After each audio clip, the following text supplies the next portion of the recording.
Welcome one and all, my name is TIFLP, also known as TIFLP, and today, I feel like playing Bloodstained Curse of the Moon. This game's fucking awesome. Let's get going. I'm gonna be playing through this game multiple times, on multiple difficulties, in multiple ways.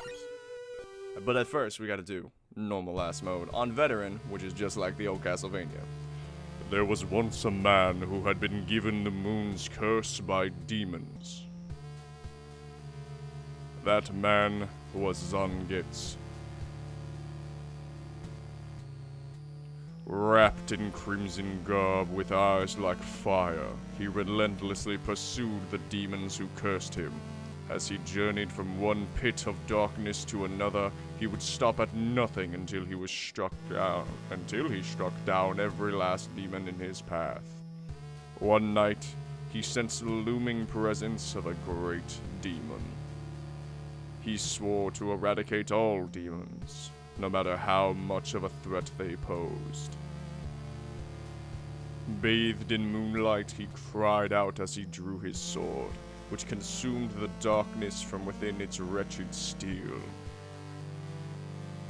On that night, either the demons or the moon itself would feel the wrath of his blade. And you can hold it to skip it.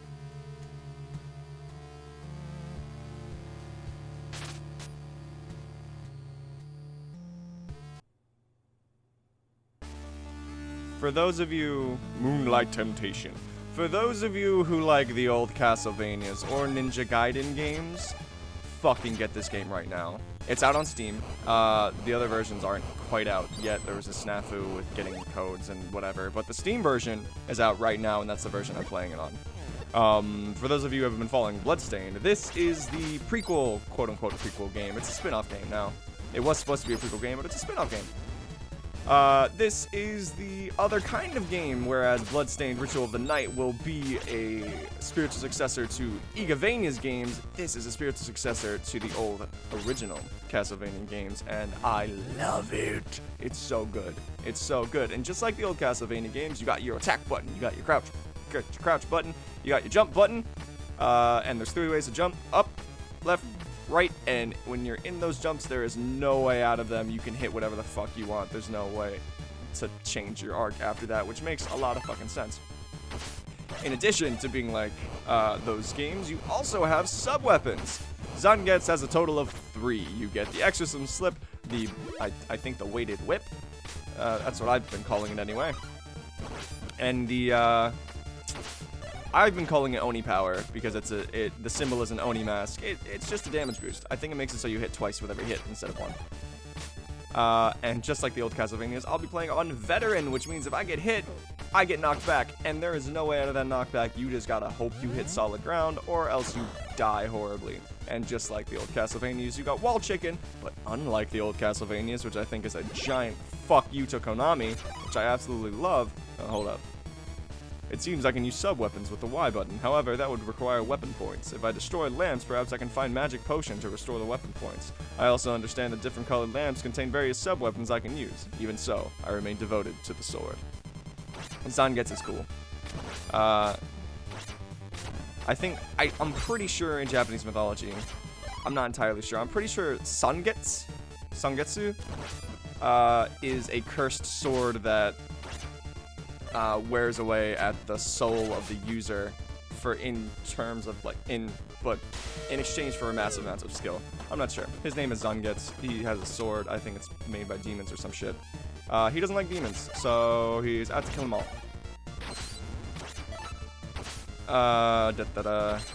So, sub-weapons. Use them with triangle. You got magic. I call it mana just because it's exactly what it is. In the top right there. You can have a maximum of 20 right now. And I currently have 17. Zangetsu has the 3 different types of weapons. That Weighted Whip, which you saw me kill the wolf with. This is the Exorcism Slip, which is a downward throwy do. Oh shit. Which is a downward throw that leaves a lingering damage field that will also destroy certain types of projectiles if you aim that correctly, and that'll be important later for a certain boss. Just like old-timey NES games, every stage has a boss at the end, and they're all really cool, for the most part. Actually, I don't think I can think of one that isn't at least somewhat cool. I mean, the first one's kinda... I fought it so many times, it's kinda lame. I have beaten this game a total of 3 times. Once on normal, once on the mode you unlock normal after, and then once again on normal in a different type of playstyle that leads to unlocking ultimate mode, which is the 3rd type of mode, but I have not beaten ultimate mode. And the way I'm going to be running this series is that every level is going to have their own episode.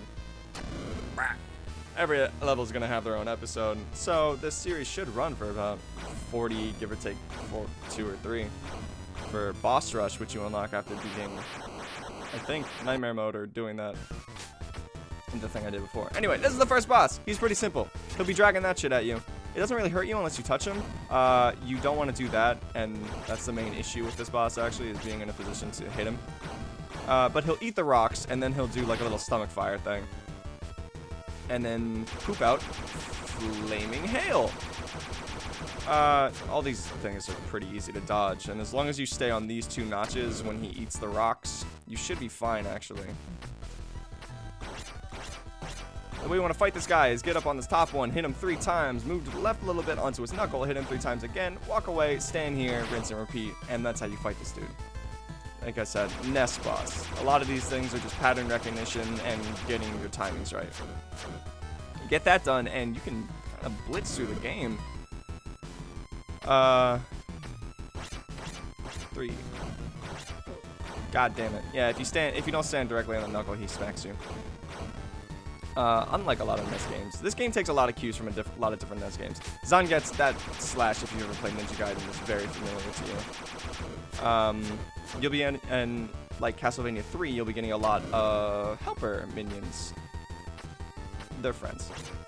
You'll be getting a bunch of friends to help you along your journey, help you kill the final boss, which is very particular, which I'm not going to spoil. But it is, for those of you keen-eyed or have seen the promotional art or anything, it's the bitch in the background. I'm pretty sure a lot of you have seen that art if you've been following this game. If you haven't, and that's the death hit. Alright, so really unique thing about this is a lot of the time they'll do some weird shit with, like, he's gonna do his little fireball. Oh god, hyper beam! Yeah, when you kill bosses, they don't go down with that last big hurrah, which I really typically enjoy. It can be really annoying when you're 1 hit away from life, and you get hit by that shit, and you didn't see it coming, and you get wrecked by it. That's a big pain in the ass, and this is our first friend. Hello, friend. How are you? It's a girl. Hello. Hello, sexy. This is Miriam. Thank you for saving me. Was it the demon's power you used to seal that beast? You're a shardbinder. That power can summon forth demons at will. I cannot allow that. Wait! It is true that I am a shardbinder, however, I have sworn to be ever righteous, and my command of this power, if used to be used for evil, then show me the proof of that determination in battle. Miriam has become an ally. Miriam's shtick in the other game is that she was cursed with some sort of demonic power, which is what he was talking about with Shardbinder. Her shtick in this game is different. With new allies, it appears I can use the LB/RB buttons to switch places with them. No one is without strengths and weaknesses. If I make good use of my allies, I can traverse seemingly impassable terrain. Whenever I reach the crossroads, I'll take the shortest path without fail. If I come to a fork in the path where I can determine the shortcut, I'll follow the remains of fallen adventurers to lead me in the bottom direction. That dude in the bottom right there is a fallen adventurer. Each of my allies has their own stamina. If their health gets low, quickly switching places would be a wise idea. Each type of sub-weapon that appears when destroying lamps can only be used by a certain person. It seems no one else can even pick them up. And this sign tells us how to use our new bay. Whip smash, high jump, slide button. I'll explain that in the next episode. And in between every level, we get this nice little screen. And I'll see you next time, guys, with Miriam.